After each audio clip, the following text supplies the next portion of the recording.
Good day, y'all. Coach O2F here with It's a New Day.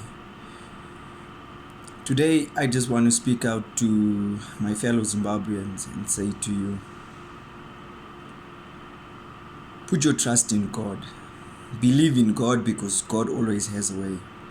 To all the Christians out there and all the leaders in the Christian world, I call out to you and I say, it's time we started praying and asking God, what is your plan for our nation? What is your plan for Zimbabwe? And stop crying out, Lord, bring change, Lord, bring change, Lord, bring change, before we even know what God's plan is. Because remember, in the midst of every situation, God has His plan to be glorified. And we've got to carry this with us. We've got to keep our eyes focused on God because He has His way. Before Moses and the Israelites left Egypt or even started approaching Pharaoh to ask him to be set free, they first asked God, what is your plan for us? What do you want us to do? What is your will in this situation? And then God said, I will give you a Moses who will set you free. And Moses went to Pharaoh and he came up with an agreement because God worked everything together for the good of those who love Him. And even if you go to the time when Jesus was around and John the Baptist was beheaded, Jesus didn't go around saying, we need to remove this king, we need to remove these guys because they killed John the Baptist, God's very own.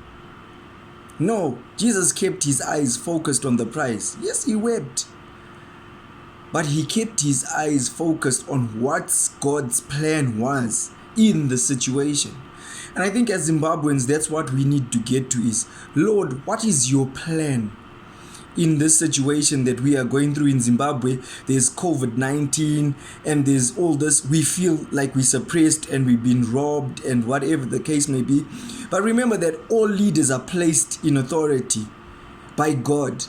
They are ordained by God. So do not as a Christian harm the man that God has placed in authority. Whether he looks good or he looks evil, he was placed there by God. If you go to David in the Bible, David cut Saul's garment. And what did he do immediately? He realized that God's wrath will come upon him because God placed that man there.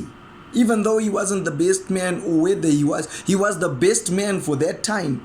Because God had a plan so that God was glorified in the outcome. So if people like David, a man that God acknowledges to say, the weak shall be like David and the house of David like God, can be scared to attack the leadership, what next you and I? What next you and I? We should be praying for our leadership. We should be praying for them to be lifted up and that God's will be done in their lives and that God moves within them. That is what it's about as a Christian. It's not to do what the world thinks is right, but to do what Christ would do. I know this message is touchy and people may want to look at it from a fleshly point of view, but no. Remember, as Christians, we wrestle not against flesh and blood. In saying this, hope you have a lovely day. Peace out. Coach O2F.